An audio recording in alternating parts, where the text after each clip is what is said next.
Hello दोस्तों science by Ghalib sir में आपका बहुत बहुत स्वागत है। इस वीडियो में हम लोग वेब से रिलेटेड सारे कॉन्सेप्ट को जानेंगे। तो चलिए शुरुआत करते हैं और एक एक कॉन्सेप्ट हम लोग वेब के बारे में जानते हैं। तो बहुत ही इंपोर्टेंट चैप्टर है, इससे बहुत सारा क्वेश्चन पूछा जाता है। तो पहले हम लोग जानेंगे दोस्तों वेव होता क्या है। तो देखिए वेव क्या होता है, एक पैटर्न होता है डिस्टरबेंस का, जिसका काम होता है एनर्जी को एक जगह से दूसरी जगह ट्रांसफर करना है। तो वेव का काम होता है एनर्जी को एक जगह से दूसरी जगह क्या करना, पहुंचाना है। ठीक है, अब वेव कैसे पहुंचाएगा? तो वेव जो होता है एक पैटर्न बनाता है डिस्टरबेंस का, वही डिस्टरबेंस जो है वेव को मतलब एनर्जी को एक जगह से दूसरी जगह पहुंचाता है। जैसे एक रस्सी मान लीजिए, एक रस्सी को सीधा तान दीजिए। अब इस रस्सी को आप सीधा तान दिए हैं, एकदम तना हुआ रहना चाहिए, या कोई रबर को तान दीजिए और इसका एक पॉइंट पे आप क्या कीजिए, हल्का सा झटका दीजिए। अगर आप ए पॉइंट पे झटका दीजिएगा तो रस्सी कुछ ऐसे आकार बनाएगा, कुछ ऐसे शेप बनाएगा। ठीक है, और यहाँ से लेकर पूरा रस्सी जो है, पूरा रस्सी यहाँ तक घूमने लगेगा, मतलब बी पॉइंट भी आपका क्या होगा, घूमने लगेगा। लेकिन आपने एनर्जी कहाँ दी है, ए पॉइंट पे, और वो एनर्जी कहाँ पे चला गया, बी पॉइंट पे। तो ए से बी जो एनर्जी गया है उसको ले जाने वाला ये जो पैटर्न आप देख रहे हैं, इसी पैटर्न को हम लोग क्या बोलेंगे, वेव बोलेंगे। तो ऐसा लगता है यहाँ पे कि पूरा रस्सी घूम रहा है, लेकिन पूरा रस्सी नहीं घूम रहा है दोस्तों। याद रखिएगा, बस रस्सी का जो कण है वो अपने आगे पीछे कर रहा है, जिसको टू एंड फ्रो मोशन बोलेंगे। मतलब जो भी रस्सी का पार्टिकल्स है वो क्या कर रहा है, ओसिलेट कर रहा है, आगे पीछे वो टू एंड फ्रो मोशन कर रहा है। तो याद रखिएगा, जब वेव जब एनर्जी को ट्रांसफर करेगा तो वेव में याद रखिएगा जो मीडियम का जो पार्टिकल्स है वो मूव नहीं करता है, लेकिन वह आगे पीछे क्या करता है, ओसिलेट करता है। याद रखिएगा क्या करेगा, ओसिलेट करेगा। ओसिलेट का मतलब होता है टू एंड फ्रो मोशन, आगे पीछे करना, अपना फिक्स पोजीशन पे आगे पीछे करना, उसी को हम लोग क्या बोलेंगे, ओसिलेशन बोलेंगे। तो याद रखिएगा वेव में, वेव जो जा रहा है उसमें जो पार्टिकल्स होगा मीडियम का, वह ओसिलेट करेगा, वो एक्चुअली में मूव नहीं करेगा। ठीक है, और इस तरह वो एनर्जी को एक जगह से दूसरी जगह ले जाएगा। अब देखिए वेव जो होता है बहुत तरह का होता है। अगर हम बात करेंगे मीडियम के बेसिस पे, ठीक है, तो एक होता है मैकेनिकल वेव और एक होता है इलेक्ट्रोमैग्नेटिक वेव। मैकेनिकल वेव क्या है? तो मैकेनिकल वेव का मतलब होता है ऐसा वेव जिसको एक जगह से दूसरी जगह जाने के लिए मीडियम का आवश्यकता होता है, ये बिना मीडियम का नहीं जा सकता है। तो मैकेनिकल वेव जो होता है ये ऐसा वेव होता है जो एनर्जी को ढोने के लिए, एनर्जी को एक जगह से पहुंचाने के लिए इसको मीडियम का आवश्यकता है। बिना मीडियम का मैकेनिकल वेव काम नहीं करेगा। जैसे वाटर का वेव हो गया, पानी में जो वेव बनता है, अगर पानी नहीं रहेगा तो वेव नहीं बनेगा। रस्सी वाला जो वेव है वो रस्सी के थ्रू आगे बढ़ता है, पानी वाला वेव पानी के थ्रू आगे बढ़ता है। साउंड वेव जो है यह भी मैकेनिकल वेव है। साउंड वेव को एक जगह से दूसरी जगह जाने के लिए मीडियम होना चाहिए, एयर हो या कोई सॉलिड हो या गैस हो, ठीक है, या कोई लिक्विड हो, तब भी एयर मतलब साउंड एक जगह से दूसरी जगह जाएगा। तो वाटर वेव हो गया, स्टिंग वेव हो गया, साउंड वेव हो गया, ये ऐसा वेव है जिसको एक जगह से दूसरी जगह जाने के लिए, एनर्जी को पहुंचाने के लिए इसको मीडियम की आवश्यकता होता है। उसी तरह अगर हम बात करेंगे इलेक्ट्रोमैग्नेटिक वेव क्या होता है, तो ये बहुत ही स्पेशल वेव होता है। इलेक्ट्रोमैग्नेटिक वेव ऐसा वेव होता है जिसको एक जगह से दूसरी जगह जाने के लिए कोई मीडियम की आवश्यकता नहीं है। मतलब 7 समुंदर पार भी यह वेव चला जाएगा, इसको मीडियम की कोई आवश्यकता नहीं है। एयर हो या ना हो इसको कोई दिक्कत नहीं है। जिसका सबसे बेस्ट एग्जांपल है सनलाइट। सनलाइट जो होता है दोस्तों वो विजिबल रे बोला जाता है उसको, क्योंकि उसको देखा जा सकता है। और सनलाइट जो होता है वो इलेक्ट्रोमैग्नेटिक वेव होता है। सनलाइट जब आता है अर्थ पे तो बीच में कोई एटमॉस्फेयर नहीं है, कोई एयर नहीं है, फिर भी आता है, और अर्थ पे एयर है तब भी आता है। मतलब मीडियम हो तब भी, नहीं हो तब भी इलेक्ट्रोमैग्नेटिक वेव को एक जगह से दूसरी जगह जाने में कोई दिक्कत नहीं है, समझे। तो इलेक्ट्रोमैग्नेटिक वेव ऐसा वेव होता है जो एक जगह से दूसरी जगह जाने के लिए उसको कोई मीडियम की आवश्यकता नहीं है। मीडियम हो तब भी, मीडियम नहीं हो तब भी। मीडियम हो तो गुड, नहीं हो वेरी गुड, उसको कोई दिक्कत नहीं है।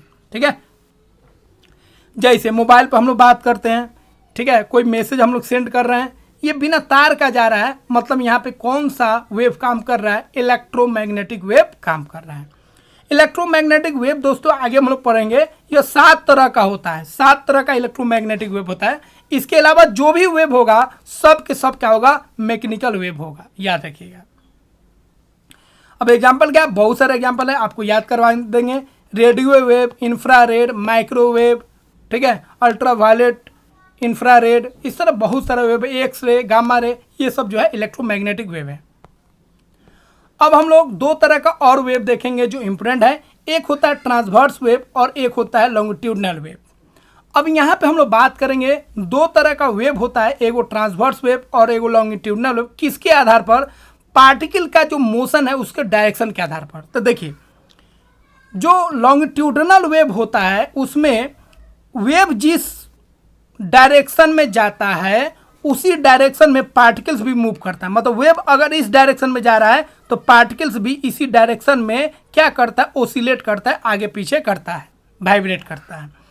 लेकिन ट्रांसवर्स वेव में क्या होता है? ट्रांसवर्स वेव में याद रखिएगा, अगर पार्टिकल्स आगे जा रहा है तो इसके परपेंडिकुलर क्या होता है? पार्टिकल जो होता है टू एंड फ्रो मोशन करता है, ओसिलेट करता है। तो लॉन्गिट्यूडनल वेव में जिस डायरेक्शन में वेव जा रहा है उसी डायरेक्शन में पार्टिकल्स वाइब्रेट करता है, जबकि ट्रांसवर्स वेव में याद रखिएगा पार्टिकल्स मतलब वेव जिस डायरेक्शन में जाता है उसके परपेंडिकुलर डायरेक्शन में क्या होता है? पार्टिकल्स आगे पीछे करता है। तो पार्टिकल्स ऊपर जाएगा और नीचे जाएगा, ठीक है, और वेव क्या जा रहा है? सीधे जा रहा है, ठीक है। पार्टिकल्स ऊपर नीचे करेगा, परपेंडिकुलर वाइब्रेट करेगा, और जो वेव है वो सामने से जाएगा तो इसको बोलेंगे, मतलब आगे से जाएगा तो क्या बोलेंगे? Transverse wave. तो देखिए, ट्रांसवर्स वेव में जो वेव का डायरेक्शन है और पार्टिकल का जो मोशन का डायरेक्शन है दोनों क्या है? एक दूसरे के परपेंडिकुलर है। जबकि लॉन्गिट्यूडनल वेव में बात करेंगे तो वेव का जो डायरेक्शन है और पार्टिकल्स का जो मोशन का डायरेक्शन है दोनों क्या है? एक दूसरे के पैरेलल है, ठीक है। तो याद रखिएगा, ट्रांसवर्स वेव में displacement of the particle is perpendicular to the direction of propagation of wave. Wave जिस डायरेक्शन में जाएगा उसके परपेंडिकुलर डायरेक्शन में पार्टिकल्स क्या होता है? मूव करता है। किस वेव में? ट्रांसवर्स वेव में। और याद रखिएगा, आपको पहले भी बता चुके हैं, वेव में जो होता है पार्टिकल्स मूव नहीं करता है, पार्टिकल ओसिलेट करता है। तो ट्रांसवर्स वेव होता है या आपका ये वाला लॉन्गिट्यूडनल वेव होता है, पार्टिकल्स केवल क्या करेगा? मूव करेगा। तो ट्रांसवर्स वेव में पार्टिकल्स मूव नहीं करता है, ठीक है, ये केवल ओसिलेट करता है up and down. Transverse wave में कैसे करेगा? आगे पीछे ऊपर नीचे क्या करेगा? ओसिलेट करेगा, कभी ऊपर कभी नीचे, एक फिक्स पॉइंट के अबाउट क्या करेगा? ओसिलेट करेगा, परपेंडिकुलर ओसिलेट करेगा। ट्रांसवर्स वेव का एग्जांपल क्या है? तो देखिए, वाटर वेव हो गया, ओशन वेव हो गया, स्टिंग वेव हो गया, इलेक्ट्रोमैग्नेटिक वेव हो गया, ठीक है, और अर्थक्वेक में जो सेकेंड अर्थक्वेक में जो वेव आता है ये सब जो है आपका ट्रांसवर्स वेव हो गया, ठीक है। याद रखिएगा, इलेक्ट्रोमैग्नेटिक वेव क्या होता है? ट्रांसवर्स वेव होता है, ये बहुत इंपॉर्टेंट है।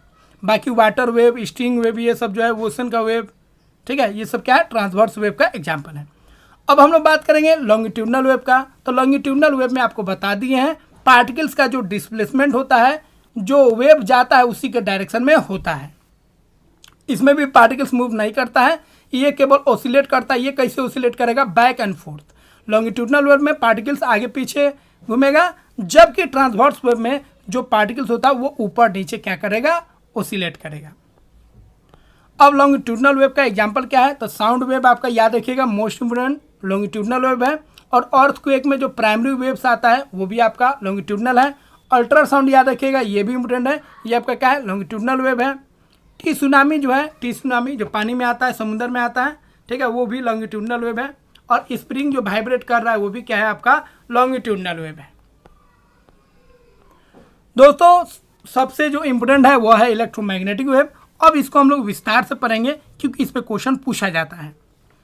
तो देखिए, इलेक्ट्रोमैग्नेटिक वेव आपको बता दिए हैं, ऐसा वेव जिसको एक जगह से दूसरी जगह जाने के लिए कोई मीडियम की आवश्यकता नहीं है। मीडियम हो तब भी, नहीं हो तब भी एक जगह से दूसरी जगह यह एनर्जी को आसानी से पहुंचा सकता है। और आजकल इलेक्ट्रोमैग्नेटिक वेव का बहुत ज़्यादा यूज होता है, मैसेज भेजने के लिए, रडार में यूज होता है, खाना पकाने में, बहुत सारा थेरापी करने में हम लोग इलेक्ट्रोमैग्नेटिक वेव का इस्तेमाल करते हैं, ठीक है। तो पहले याद रखिएगा, इनको कोई मीडियम की आवश्यकता नहीं है जाने के लिए, एक जगह से दूसरी जगह जाने के लिए कोई मीडियम की आवश्यकता नहीं है।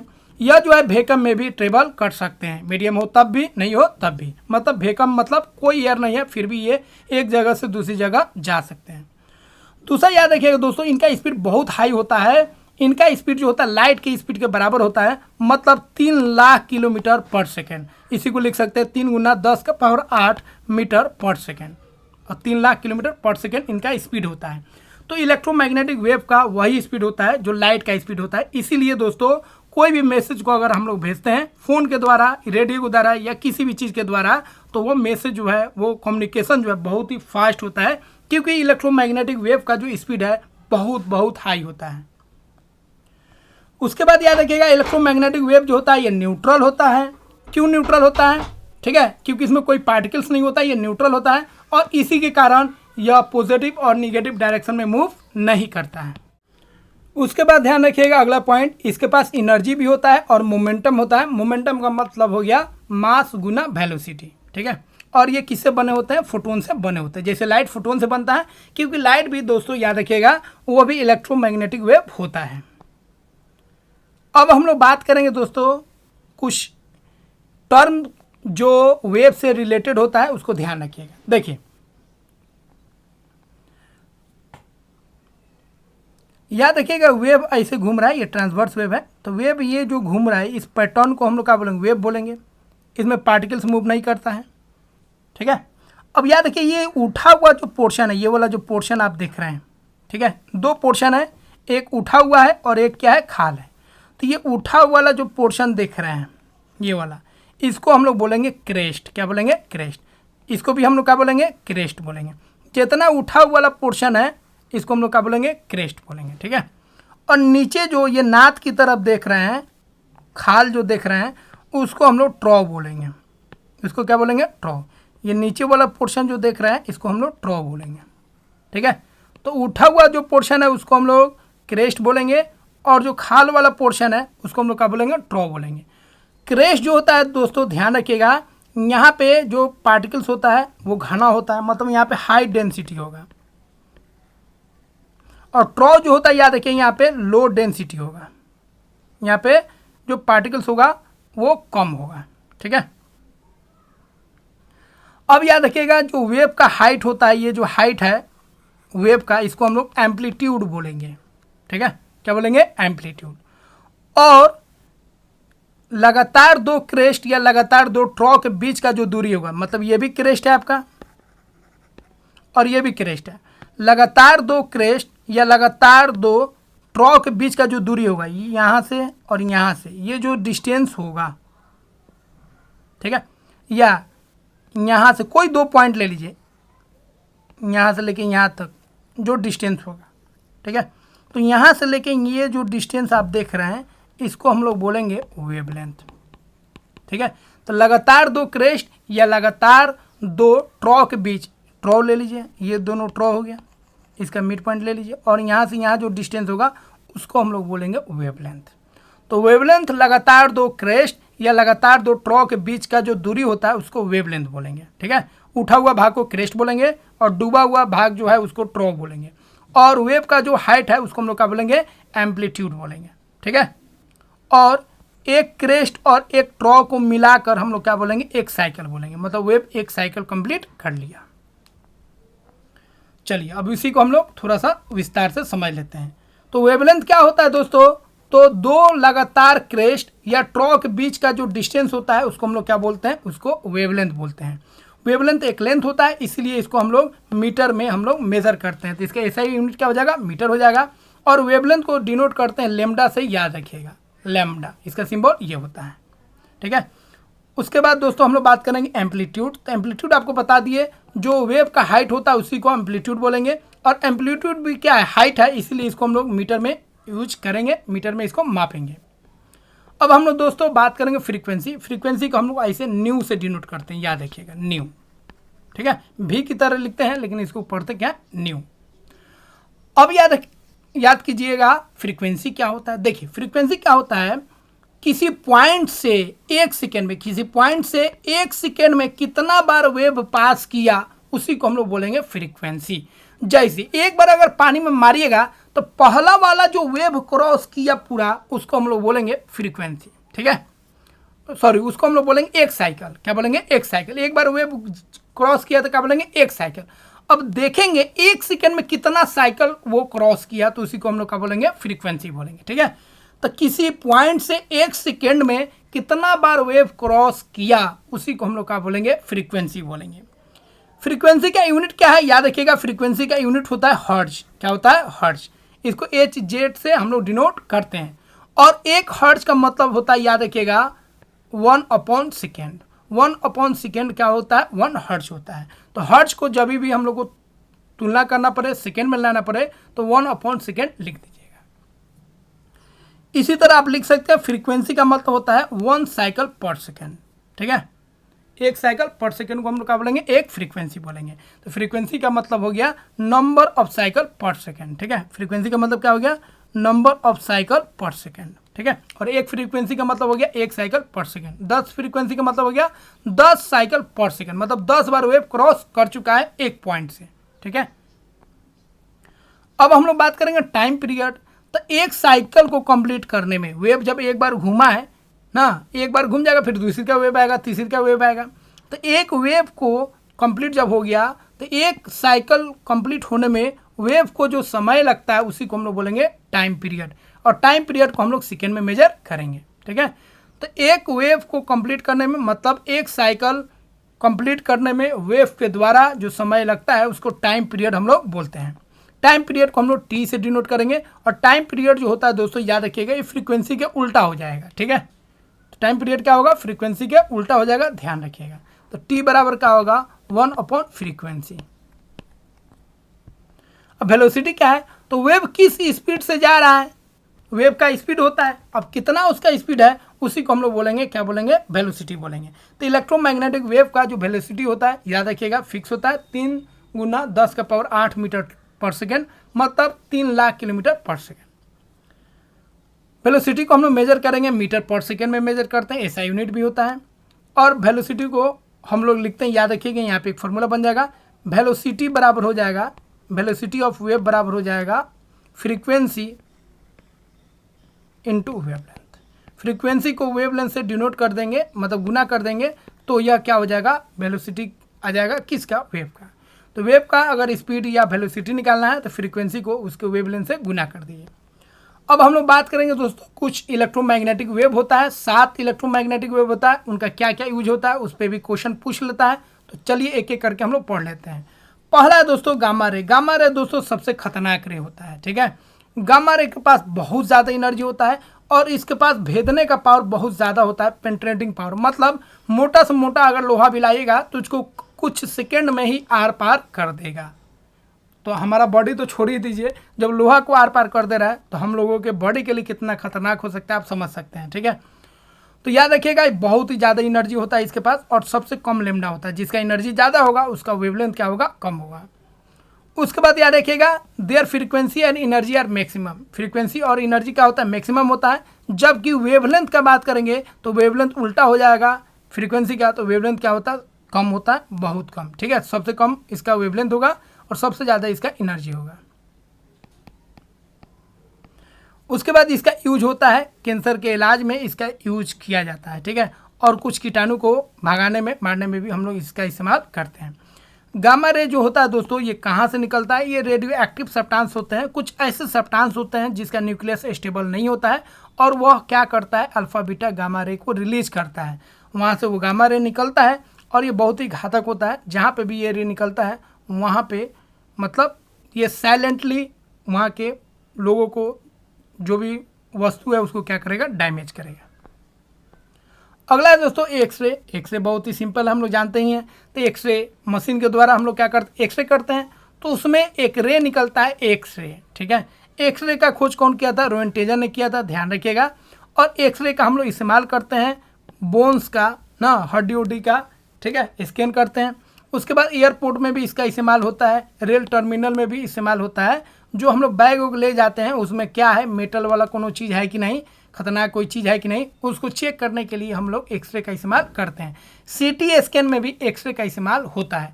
तो एक्सरे एक ऐसा रे होता है जो मसल से तो पास हो जाएगा लेकिन हड्डी से पास नहीं हो पाता है और हड्डी का क्या होता है, छाया बना देता है फिल्म पे। ठीक है, तो फोटोग्राफिक प्लेट पे या उसी को बोलते हैं फिल्म, उस पर क्या करेगा, छाया बना देगा। किसका, हड्डी का, क्योंकि ये हड्डी से पास नहीं कर पाएगा लेकिन ये मांस से, मसल से पास कर जाएगा। अगला है दोस्तों अल्ट्रावायलेट रे। तो देखिए अल्ट्रा वायलेट रे क्या होता है, तो सन से 3 तरह का रे आता है, याद रखिएगा। एक विजिबल रे आता है जो बहुत काम का होता है, ठीक है, इसका हम लोग यूज़ करते हैं, पूरा दुनिया इसी पे चल रहा है। एक आता है अल्ट्रा वायलेट रे आ रहा है, और एक इंफ्रारेड भी आता है, ठीक है। और ये अल्ट्रा वायलेट रे जो होता है दोस्तों बहुत ही खतरनाक होता है, ये स्किन के लिए बहुत ही डेंजरस होता है, क्योंकि इससे स्किन कैंसर हो सकता है, ठीक है। और इसका इस्तेमाल भी होता है दोस्तों अल्ट्रा वायलेट रे का दोस्तों हम लोग वाटर को साफ़ करने में हम लोग आरओ में इस्तेमाल करते हैं। जो आरओ होता है घर में जो हम लोग यूज करते हैं, उसमें पानी को साफ़ करने के लिए अल्ट्रा वायलेट रे का इस्तेमाल किया जाता है, ठीक है। उसके बाद ओजोन लेयर जो होता है स्ट्रेटोस्फीयर में होता है, ठीक है। और वह क्या करता है दोस्तों, अल्ट्रा वायलेट रे को फिल्टर कर लेता है और अर्थ पे आने से रोकता है, जिससे हम लोग क्या रहते हैं, सेफ रहते हैं। लेकिन कुछ दिन पहले आप लोग जानते होंगे ना, बहुत सालों से क्या हो रहा है, वो जो ओजोन लेयर है उसमें खोखला हो रहा है, ठीक है। कहीं कि हम लोग रेफ्रिजरेटर यूज करते हैं, ये सब यूज कर रहे हैं, उसमें गैस निकलता है, फ्रीऑन गैस निकलता है, और यह क्या करता है, डैमेज करता है किसको, ओजोन लेयर को। तो ओजोन लेयर क्या करता है, अल्ट्रा वायलेट रे को फिल्टर कर देता है, अर्थ पे आने नहीं देता है, और हम लोगों को सेफ रखता है। अगला है दोस्तों विजिबल रे। विजिबल रे को ही हम लोग देख सकते हैं, याद रखिएगा इलेक्ट्रोमैग्नेटिक वेव 7 तरह का होता है, 7 में से 6 आप नहीं देख सकते हैं, लेकिन विजिबल रे जो होता है दोस्तों उसको आप देख सकते हैं। सनलाइट से विजिबल रे आता है, और इसी को हम लोग व्हाइट लाइट भी बोलते हैं। इसको कौन खोजा था, न्यूटन ने खोजा था। और ये जो 7 कलर है दोस्तों याद रखिएगा, इसको विबजियोर बोलते हैं, वायलेट, ब्लू, ठीक है, विबजियोर याद रखिएगा, विबजियोर, ठीक है। Violet, blue, green, yellow, orange और रेड, 7 कलर होता है, ठीक है। और ये 7 कलर का याद रखिएगा, लैम्डा बहुत जरूरी है। वेवलेंथ कितना होता है, 400 नैनोमीटर से 700 नैनोमीटर इसका वेवलेंथ होता है, याद रखिएगा, ठीक है। It is due to the presence of this rays, इसी रेज के कारण हम किसी भी ऑब्जेक्ट को देख पाते हैं। इसमें कितना कलर होता है, 7 कलर होता है, याद रखिएगा विजिबल रे में। अगला है दोस्तों इंफ्रारे। इंफ्रारे का भी हम लोग इस्तेमाल करते हैं। तो कोई भी चीज़ अगर गर्म हो और दूसरा चीज़ उसके सामने रख दीजिए तो वो भी गर्म हो जाएगा, उसका गर्मी उसमें चल जाएगा, ठीक है, बिना टच किए हुए भी चल जाएगा। वो किसके कारण, इंफ्रारे के कारण। तो इसका खोज किया था विलियम हर्शेल ने। इसका इस्तेमाल दोस्तों इंफ्रारे का नाइट विजन मतलब रात में देखने में भी इस्तेमाल होता है, इसी के कारण इसका इस्तेमाल सीसीटीवी में भी किया जाता है। उसके बाद रिमोट कंट्रोल में याद रखिएगा, टीवी टावर में और मोबाइल टावर में भी इंफ्रारेड का इस्तेमाल होता है। अगला दोस्तों हम लोग बात करेंगे माइक्रोवेव का। तो देखिए माइक्रोवेव का एक साधारण इस्तेमाल होता है घरों में खाना पकाने में, जिसको माइक्रो ओवन बोलते हैं। तो माइक्रो ओवन में जो खाना बनता है उसमें किस रे से बनता है, तो याद रखिएगा माइक्रोवेव से बनता है, ठीक है। और रडार में भी हम लोग माइक्रोवेव का इस्तेमाल करते हैं, वाईफाई में भी इस्तेमाल होता है। अगला है दोस्तों लास्ट रेडियो वेव। ये भी बहुत ही इंपॉर्टेंट वेव है दोस्तों, याद रखिएगा। रेडियो वेव जो होता है, ठीक है, इसका इस्तेमाल हम लोग रेडियो में करते हैं, टीवी में करते हैं, टावर में करते हैं, रडार में भी इसका इस्तेमाल होता है, ठीक है, क्योंकि ये कम्युनिकेशन में इस्तेमाल होता है। खबर को एक जगह से दूसरी जगह भेजने में हम लोग रेडियो वेव का इस्तेमाल करते हैं। रेडियो हो गया, टीवी हो गया, ठीक है, रडार हो गया, ठीक है, इस सब में हम लोग इसका इस्तेमाल करते हैं। तो दोस्तों आशा करते हैं यह वीडियो आपको काफ़ी अच्छा लगा होगा और काफ़ी चीज़ आप सीखे होंगे। जो भी डाउट्स है उसको कमेंट बॉक्स में आप ज़रूर बताइए और उसको हम दूर करेंगे। दोस्तों वीडियो को लाइक कीजिए और चैनल पर नए हैं तो ज़रूर सब्सक्राइब कीजिए। मिलते हैं दोस्तों अगले वीडियो में। जय हिंद दोस्तों।